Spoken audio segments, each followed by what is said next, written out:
Hello, কোথায় তুমি? প্রতিদিন আমি এই সময় কোথায় থাকি? টিউশনিতে। হ্যাঁ। কথা বলা যাবে না? না, পরে কল দেবো। ঠিক আছে, বের হলে আমাকে কল দিও। বের হয়ে তারপর আরেকটা টিউশন আছে, তারপরে। আচ্ছা, কি গার্লফ্রেন্ড? ফ্রেন্ড। পেইন। কি পেইন? গার্লফ্রেন্ড একটা পেইন। তুমি কি করে জানো? আমার চাচির একটা গার্লফ্রেন্ড আছে, সারাক্ষণ পেইন দেয়। হ্যালো। কি ব্যাপার, তোমাদের টিউশনি শেষ করে আমাকে কল দেওয়ার কথা? হ্যাঁ, এখনো শেষ হয় না টিউশনি? বাসে সিট পাইনি, ঝুলে ঝুলে আসছিলাম, এরপর জ্যাম দেখে বাস থেকে নেমে হেঁটে হেঁটে এসেছি পাশে। তোমাকে ফোন দিতে যাবো, দেখি ফোন চার্জ শেষ। রাতে খেয়েছো? হ্যাঁ। কি খেয়েছো? ভাত, ডাল, শুটকি ভর্তা। আচ্ছা ঠিক আছে, চলো কালকে আমরা একসাথে লাঞ্চ করি। কাল কাজ আছে। আব্বা একজনের নাম্বার দিল, অনেক বড় অফিসার, তার সাথে দেখা করতে হবে। ও ঠিক আছে, তাহলে আমরা বিকেলে দেখা করি। ঠিক আছে। ভাই আপনাকে জানিয়ে রাখছি, আসুন। বসো, তুমি যাও, চা নিয়ে আসো। কেমন আছে? জি ভালো। আপনি কেমন আছেন? এই তো আছি, চলে যাচ্ছে আর কি। তোমার বাবা আমার স্কুল টিচার ছিলেন। স্যার যে কি ভালোভাবে ম্যাথ বোঝাতো। জি, আব্বা এখনো অনেক ভালো ম্যাথ বোঝায়। আচ্ছা আচ্ছা, শোনো, স্যার আমাকে তোমার কথা বলেছে, একটা পোস্ট খালি আছে, আমি চেষ্টা করব, আশা করি হয়ে যাবে। হলে খুব ভালো হতো। কি অবস্থা, জ্যাম ছিল না? না না, অত বেশি ছিল না, বাস আসতে একটু দেরি হলো। তো পুরো কাহিল অবস্থা তোমার। দেখি। এই নাও তোর দামি খাবার, বাদাম। Thank you. কোথায় গিয়েছিলে তুমি? একজনের সাথে দেখা করতে, অনেক বড় একটা কোম্পানি, কেন? চাকরির জন্য। ও, চাকরি হয়েছে? আগে এত খুশি হলো না, গত 2 বছরে তো তোমাকে একটাও খুশি সংবাদ দিতে পারিনি। শেষ যেটা দিয়েছিলাম সেটা ছিল আমার পরীক্ষার রেজাল্ট, তারপর একটাও না। চাকরিটা হয়ে গেলে খুব ভালো হতো। এই নিয়ে 6টা বিয়ে ভাঙলাম, তারপরও বাবা থামছে না, একটার পর একটা ছেলে দেখেই যাচ্ছে। তোমার বাবা তোমার বিয়ের জন্য ছেলে দেখছে, এদিকে আমার আবার চাকরির সময় শেষ হয়ে আসছে, আর এই দুটোর মাঝখানে পড়লাম আমি। আচ্ছা, টেনশন করলে কিছু হবে? কিছু হবে না, আর আই এম শিওর সব ঠিক হয়ে যাবে। আসসালামু স্যার। ওয়ালাইকুম সালাম। জামিল, কি খবর বাবা তোমার? জি স্যার, ভালো আছি, আপনি ভালো আছেন? আছি কোনো রকম। আসলে রিটায়ার্ড লাইফ, সারাদিন বাসায় বসে থাকি। বসে থাকলে তো শরীর খুব একটা ভালো থাকে না, বুঝতেই পারো। জি স্যার, একটু শরীরে যত করবেন। তা নেব। আচ্ছা বাবা, আমি তো তোমাকে বলেছিলাম আমার ছেলের ব্যাপারে একটু দেখতে। জি স্যার। আচ্ছা, ওটা কি কিছু হলো? আসলে তোমাকে আর কি বলবো বাবা, ছেলেটা টিউশনের টাকা তো সংসার চলে না। আচ্ছা, রাশেদের রেজাল্ট তো খুবই ভালো, ওর তো এতদিন একটা চাকরি হয়ে যাওয়ার কথা। স্যার আপনি কোনো টেনশন করবেন না, বরং এক কাজ করুন, কালকে একটু রাশেদকে আমরা অফিসে পাঠিয়ে দিন, আমি ওকে সবকিছু বলে দিচ্ছি। জি আচ্ছা, আমি কালকে সকালেই ওকে তোমার অফিসে পাঠিয়ে দেবো। কি যে বলবো তোমাকে, স্যারকে বলতে পারছিলাম না, তাই তোমাকে ডেকে পাঠালাম। জি জি। মানে কিভাবে যে বলি। না বলুন, কোনো সমস্যা নেই। আচ্ছা শোনো, তুমি প্লিজ স্যারকে বলো, হ্যাঁ, যেন মনে কষ্ট না পায়। আমি আমার বেস্ট ট্রাই করেছি, মানে হয়নি? হয়েই গিয়েছিল, শেষ মুহূর্তে এসে এমডির কোনো আত্মীয় জয়েন করতে। কেমন লাগে বলো তো? ও, আচ্ছা। হ্যালো। পাশে ফিরেছো? হ্যাঁ, ফিরলাম একটু আগে। তোমার কি কোনো কারণে মন খারাপ? না, কথা শুনে মনে হচ্ছে। তেমন কিছু না, একটু টায়ার্ড। খেয়েছো রাতে? না, খাইনি এখন, খাও একটু পর। আচ্ছা খেয়ে নাও তাহলে, পরে কল দিও। আচ্ছা, বাই। বাই। কি প্রবলেম তোকে বলতেই হবে। বাবা, আমি এখন বিয়ে করতে চাচ্ছি না। কেন বিয়ে করবি না?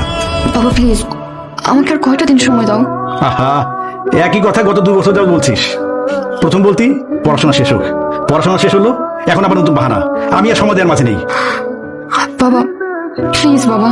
দেখ, আমি তোকে অনেক আদর করি, তার মানে এই না যে তোর সমস্ত দাবি আমি মেনে নেব। কেন ওই ছেলেকে বিয়ে করবি না, কেন তুই সময় চাচ্ছিস, তা আমাকে আজকেই বলতে হবে, আর না হলে আগামী সপ্তাহের মধ্যে আমি তোর বিয়ের ডেট ফিক্স করবো। হ্যালো। হ্যাঁ, তুমি কি ফোন করেছিলে? টের পাইনি, আমি বাড়ি ছিলাম। হ্যাঁ, বাসে কখন ফিরেছো? এই তো ঘরে ঢুকে তোমাকে কল দিলাম। আচ্ছা, খেয়েছো? না, খাবো একটু পর। আচ্ছা, খেয়ে একটু কল দিও। তুমি কিছু বলবে? তোমার গলা এরকম শোনাচ্ছে কেন? তুমি খেয়ে কল দাও, পরে বলছি। না না, সমস্যা নেই, এখনই বলো। বাবা আমার বিয়ে নিয়ে প্রায় ফাইনাল কথা দিয়ে ফেলেছে। আমি কি করবো বুঝতে পারছি না, তোমাকে বা কি করতে বলবো সেটাও বুঝতে পারছি না। কাল আমার সাথে একটু দেখা করতে পারবে? আচ্ছা, করবো। তুমি টেনশন করো না। আমি জানি তুমি খুব প্রেশারের মধ্যে আছো, কিন্তু রাজা আমি কি করবো বলো তো? বাবাকে কি করে থামাবো? কি করে বুঝাবো যে আমি তোমাকে ছাড়া থাকতে পারবো না? টেনশন করো না, ভালো কোনো সমাধান বের করতে হবে যেটা আমাদের দুজনের জন্য ভালো হয়। কি সমাধান? আমি আচ্ছা আমরা দুজন যদি পালিয়ে যাই তাহলে? ভেবে দেখি। ঠিক আছে চলো এখন যাই। রাজা আমার খুব ভয় লাগছে, বারবার মনে হচ্ছে আমি তোমাকে হারিয়ে ফেলবো। ভয় পেও না, চলো। আচ্ছা রিয়া, আমি তোমাকে অনেক ভালোবাসি, এই বিষয়ে কোনো সন্দেহ আছে তোমার? না, কিন্তু হঠাৎ এই কথা কেন? সেই ভালোবাসা থেকে বলছি, তোমার উচিত তোমার বাবার পছন্দ করা ছেলেকে বিয়ে করে ফেলা। তুমি হয়তো ভাবছো যে আমি এই কথাগুলো ইমোশনাল হয়ে বলছি, কিন্তু আমি একদমই ইমোশনাল হয়ে বলছি না। গত কয়েকটা রাত আমি এটা নিয়ে ভেবেছি, এটাই আমাদের দুজনের জন্য ভালো হবে। কি বলছো এসব? হ্যালো, আমার সাথে কেন এমন হবে? আমি কেন এক জীবন আমার ভালোবাসার মানুষ পাবো না? কেঁদো না, মেনে নিতে হবে সবকিছু। না প্লিজ রাজু, তুমি তুমি এসব বলা বন্ধ করো। আমাদের এত মেমোরিজ, আমাদের এত কিছু, সবকিছু এভাবে শেষ হয়ে যাবে কেন? একটু শক্ত হও, জীবনকে আমরা যেভাবে দেখি জীবন আমাদের সেভাবে দেখে না। আমি তোমাকে কোনো মিথ্যা আশ্বাস রাখতে পারবো না। আমার অনেক কষ্ট হচ্ছে, যখন তোমার সামনে ছিলাম তখন আমার তো কষ্ট হয়ে যায়, কিন্তু এখন রাজু আমি এখন নিতে পারছি না। আমি এভাবে থাকতে পারবো না। কষ্ট হবে, আবার সবকিছু ঠিক হয়ে যাবে। আচ্ছা ঠিক আছে, তুমি আমাকে বলো তো, তুমি পারবে আমাকে ছাড়া থাকতে? এটাও কষ্ট হবে, আমি রাখছি। কিরে না খেয়ে এখানে বসে আছিস যে? একটু পরে খাবো বাবা। আচ্ছা শোন, ছেলেপক্ষ নিশ্চয়ই কি বিয়ের প্রোগ্রামটা সেরে ফেলতে যাচ্ছে। আর হ্যাঁ, তোর খালাকে আনতে গাড়ি পাঠিয়েছি, আজকে রাতে চলে আসবে। তোর খালার সাথে আলোচনা করে যেভাবে কেনাকাটা করতে হয় সেভাবে প্ল্যান করিস। হ্যালো, কেমন আছো? ভালো, তুমি কেমন আছো? জানতে চাই না। এভাবে বলছো কেন? আগামী 27 তারিখে আমার বিয়ে। আচ্ছা, কি গিফট দিবে আমাকে? তোমাকে দেবার মতো কিছু তো আমার নেই, তাও বলো যদি সম্ভব হয় দেবো। একটা দিন চাই তোমার কাছে। মানে? আমি তোমার কাছে ঠিক আগের মতো একটা দিন চাই। তুমি আমার জন্য বাদাম নিয়ে আনা থেকে শুরু করে সন্ধ্যায় দুজনে বাড়ি ফেরা পর্যন্ত। এটা কেন চাচ্ছ? আর তো কখনো তোমাকে এভাবে পাবো না। সেদিন আমরা দুজন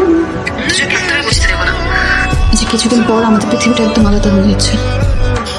পারবে তুমি? আমি পারবো। তুমি আমার কথা শুনে বুঝতে পারছো না আমি কতটা স্ট্রং হয়ে গেছি আগের থেকে? এত দেরি হলো যে? কাজ ছিল কিছু। আচ্ছা, থ্যাঙ্কস শার্টটা পরে আসার জন্য। এখানেই বসবে?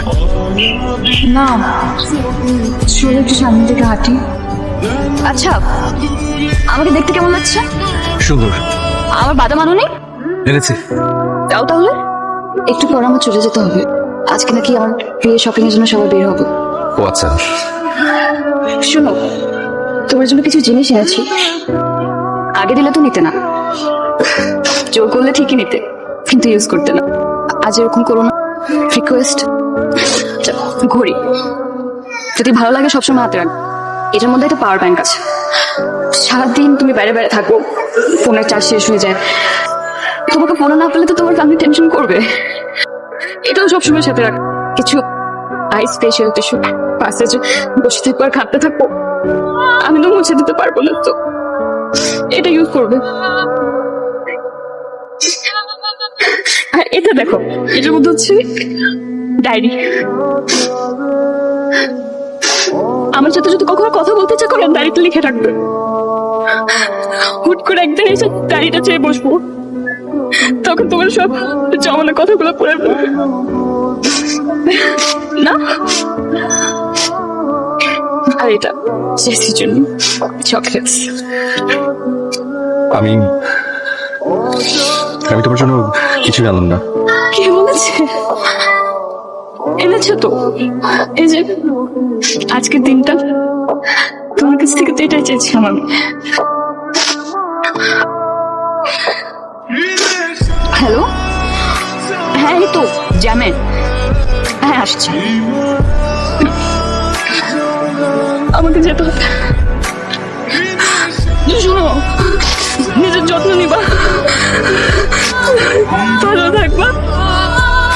সবার সাথে ভালোভাবে থাকবো।